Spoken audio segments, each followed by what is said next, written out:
E aí, eu sou o Gabriel e vou falar de Berserk de 1998, que é um anime antigo, mas ele não fica pra trás por causa disso. Na verdade, geralmente eu tenho preconceito com um anime antigo, um pé atrás, mas esse me pegou no segundo episódio. Me repreendeu a ele. Não foi no primeiro episódio porque ele não foi tão interessante, foi basicamente adaptado um primeiro... O primeiro episódio foi uma adaptação do arco do Espadachim Negro, que é um arco que vem depois do acontecimento que acontece nesse anime, que é a Era de Ouro. Mas o anime me prende mesmo a partir do segundo episódio, que é introduzido o Griffith e o Guts, que é o principal motivo pra gente assistir, a relação deles, a dualidade. E como é introduzido esses dois opostos no segundo episódio, foi lá que me interessei. O anime é uma experiência quase perfeita pra quem não leu o mangá e não tem noção do que foi cortado. Eu, por exemplo, achei o anime perfeito, nota 10, porque eu não tinha lido o mangá e não sabia de quanta coisa tinha sido cortado, descobri depois, tá ligado? Mas esse anime serve pra isso mesmo, te dá inspiração pra ir pro mangá depois, tanto que o final acaba em aberto. Ele realmente serve pra te inspirar a ler o mangá. Porque você fica louco pra saber o que acontece pós-eclipse, tá ligado? Tudo que eu vou falar, levando em consideração que você ouve o anime ou leu o mangá, a história se resume à mesma. Tipo, independente. Por mais que tenha sido cortado algumas coisas, a história é a mesma. Então você vai entender se você tiver lido o mangá, se você tiver visto o anime. Entende? Ou se você tiver visto os filmes da Era de Ouro também, que são 3. E eu assisti também. São bons filmes, entendeu? Mas eu acho que não há necessidade de eu falar sobre eles, porque eu já tô falando sobre a mesma história, a Era de Ouro, aqui nesse vídeo, entendeu? A única coisa que eu falaria seriam sobre coisas técnicas, sobre, por exemplo, o desenho, o anime, no anime não, a animação, né? Mas eu não sou bom pra falar dessas coisas, eu falo mais sobre a minha experiência pessoal e com o que eu tive com aquilo, então não seria uma boa ideia. Então, levando em consideração isso, a história é a mesma, então vou falar aqui, se você já leu, tá de boa. Eu continuei achando o anime perfeito, mesmo depois de saber o que foi cortado, né? Porque a primeira impressão é o que fica, e eu já tinha gostado demais. Só que depois que eu descobri que tinha sido cortado várias coisas, eu falei, putz, não é tão perfeito assim. Mas continuei nutrindo daquele mesmo sentimento bom, tá ligado? De, porra, anime foda. Então, ele é antigo, né? Aí eu tinha esse pé atrás, mas quando eu comecei a assistir, eu percebi que isso soma na narrativa do negócio. Justamente por ser medieval, a animação ser antiga também soma com isso, então faz você entrar naquela vibe. Então, começando pela vibe do anime, que é medieval, como eu disse, e ele ser antigo soma uma coisa na outra. Você sente um clima ainda mais medieval. Eu literalmente fiquei muito imerso, porque eu me senti naquele mundo, porque a forma que é animado funciona bem, tá ligado? Eu achei a boa animação. E o jogo Skyrim me proporcionou essa mesma vibe medieval. O que eu falei? Skyrim me proporcionou a mesma vibe medieval. É um jogo que eu gosto muito, é um dos meus jogos favoritos. Eu não sou tão fã da vibe medieval, mas Berserk me torna tá ligado? Assim como Skyrim, tá ligado? Eu fico muito imerso naquilo, tanto com Skyrim tanto com esse anime de Berserk em 1998, porque ele realmente te faz adentrar, entende? Às vezes eu me senti um participante do bando do Falcão, sabe? Um dos figurantes que babam o ovo do Guts, tá ligado? Porém dentro da história, fazendo parte, não assistindo. Então eu fiquei bastante imerso por causa disso, porque o desenho, a animação ser antiga, juntamente com a vibe medieval, combina uma com a outra, por algum motivo. Medieval é uma coisa antiga, logo a animação parecer antiga, soma, e eu acho que deu pra entender isso já, eu fico me repetindo, batendo na mesma tecla. Outro motivo pra mim ficar tão imerso foi a podridão desse mundo. Sinceramente, eu acho que nada representa mais o nosso mundo do que a podridão humana. E o anime jogar isso na nossa cara com gente filha da... igual o Griffith, te faz se identificar, tá ligado? Todo dia vemos coisas absurdas ou atrocidades na internet, na TV ou na própria vida. Berserk é um espelho disso. Eu particularmente acharia a história muito melhor se não houvesse demônios. Sei que muitas podem julgar por causa disso, porque o Eclipse só é incrível por existirem demônios. É aquele negócio que te choca, tá ligado? Caralho, demônios aqui na tela, matando todo mundo. E eu sei disso. Só que eu tô falando sobre os humanos mesmo, como eles são sujos e aproveitadores, e a vida imita a arte. Seria incrível se fossem apenas humanos também. Já vejo demônios demais em todos os outros animes, séries e filmes, tá ligado? Só o que mais tem são demônios. Tudo bem que a força do Guts já é anormal, mas sinceramente eu conseguiria engolir ela de boa pra aceitar que aquele é nosso mundo. Eu engoliria a força do Guts. E eu não tô nem dizendo que não existam demônios no nosso mundo, mas você já viu um demônio comendo uma criança no meio da rua? Eu não vi, tá ligado? Então em Berserk é muito mais comum. Eu só queria que tivesse uns traços a mais da nossa realidade do nosso mundo. Isso pode até existir, mas não fica tão explícito na nossa vida. Pelo menos não das pessoas comuns, né? De gente que não procura ver isso. Enfim, acho que dá pra entender. Então esse mundo podre, junto com a estética medieval, me fizeram mergulhar de cabeça e assistir tudo rapidão. E bom, como eu disse anteriormente, o primeiro episódio é no futuro, e isso serve pra criar hype, provavelmente, pra vermos como o Guts vai ficar fodão e puto da cara depois.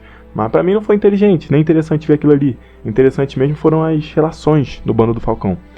Agora falando um pouco mais sobre os personagens, que eu vou me aprofundar um pouco mais.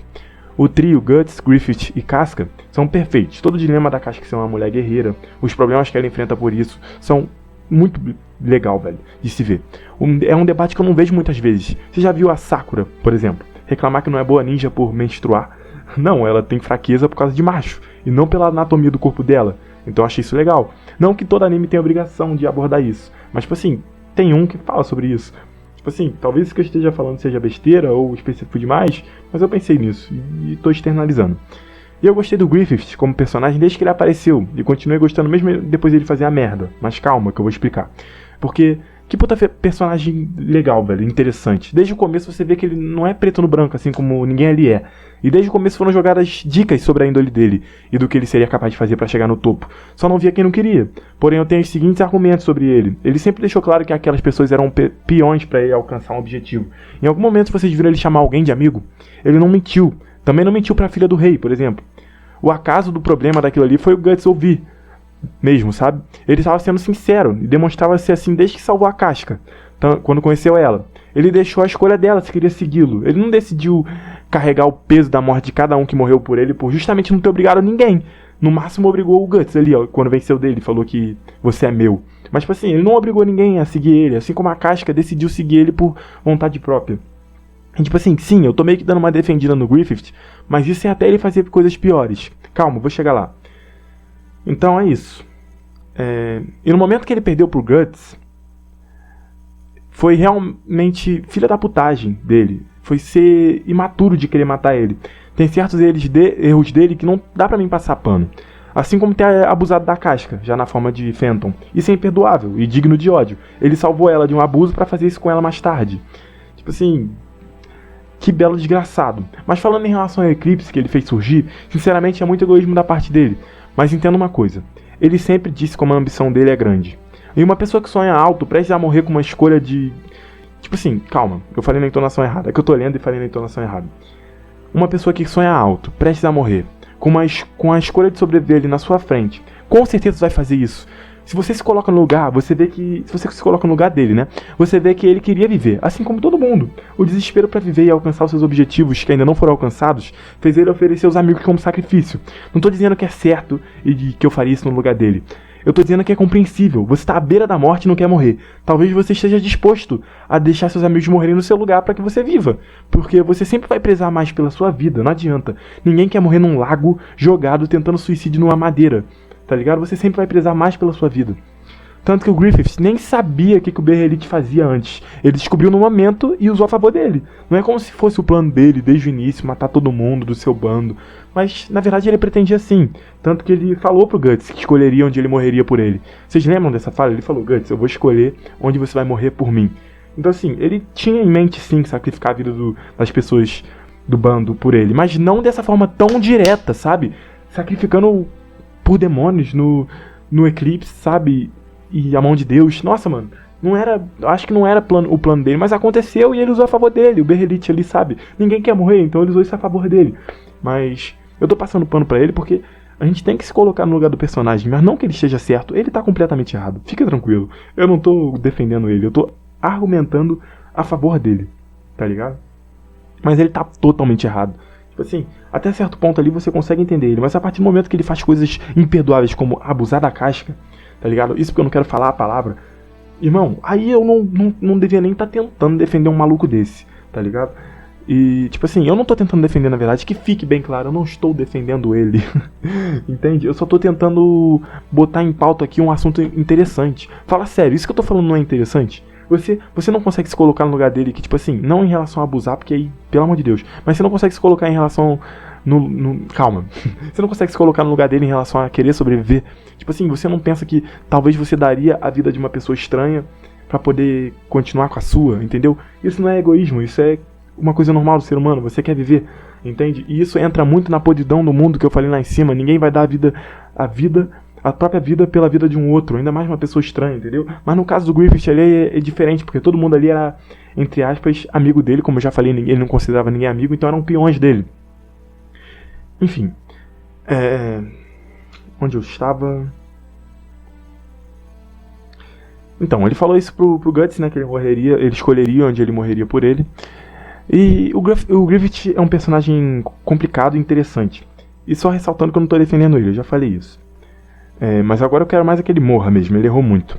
Mas a gente não sabe se ele vai morrer, porque quem morreu foi o Miura, infelizmente. Isso é triste demais, ainda mais pra quem já acompanhava antes, né? Pra mim que tô começando agora é um pouco menos triste, porque... Quer dizer, é triste igual, né? É a morte de uma pessoa. Enfim, eu posso estar falando besteira aqui. Mas... Outra coisa que eu esqueci de falar sobre o Griffith foi sobre a hipocrisia dele.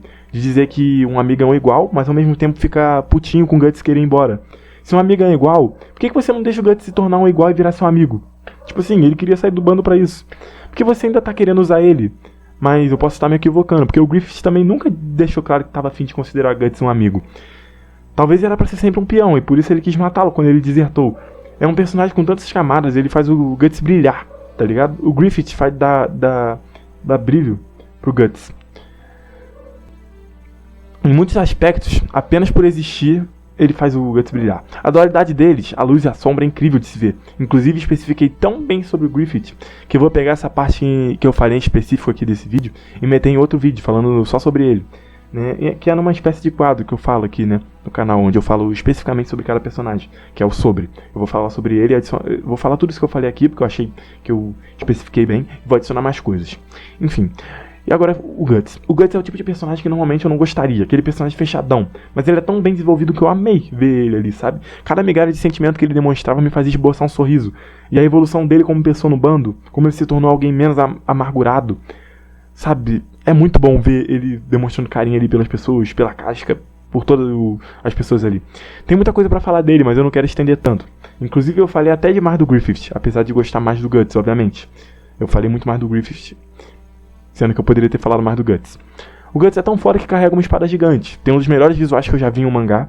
Porque no anime é meio feio. Ele tem um passado triste. Não, calma. Novamente eu li errado. Cadê a vírgula? Cadê a vírgula nisso aqui? Ele é um personagem que carrega uma espada gigante e tem um dos melhores visuais que eu já vi em um mangá. Porque no anime ele é meio feio. Ok, agora voltando. Ele tem um passado triste. Que é, assim, padrão pra protagonista bom, tá ligado? Background triste, check, tá ligado? E você entende cada dor dele, entende porque dói. Você entende porque ele é assim. Porque... Por isso que ele é frio, você entende? Quando ele confiou no mundo de novo, ele foi traído de novo com o Eclipse.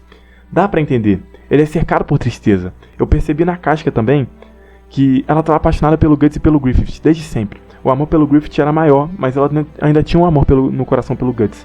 Antes mesmo dele cair do penhasco e salvar ela. Junto com ela, né? Agora eu vou falar um pouco do Eclipse e vou acabar o vídeo, que eu tô me estendendo realmente bastante. Eu li no mangá e é muito melhor. O anime pecou nessa parte. O anime acaba com o Guts lá, preso, depois de cortar o braço, numa cena incrível e cheia de sangue. Que esse anime inclusive não poupa de botar sangue. Mas no geral, o Eclipse é um episódio de terror nesse anime. É aterrorizante ver todos morrendo. Apesar de que o trio não morreu, né? O trio principal. Morreu mais o pessoal secundário do bando, mas doeu mesmo assim. Aquele loirinho era legal lá, eu esqueci o nome. Mas o Guts, a Casca e o Griffith não morreram.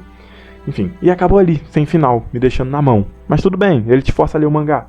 Porque se você não lê, você interpreta que o Guts morreu, a Casca também, e a história acaba ali.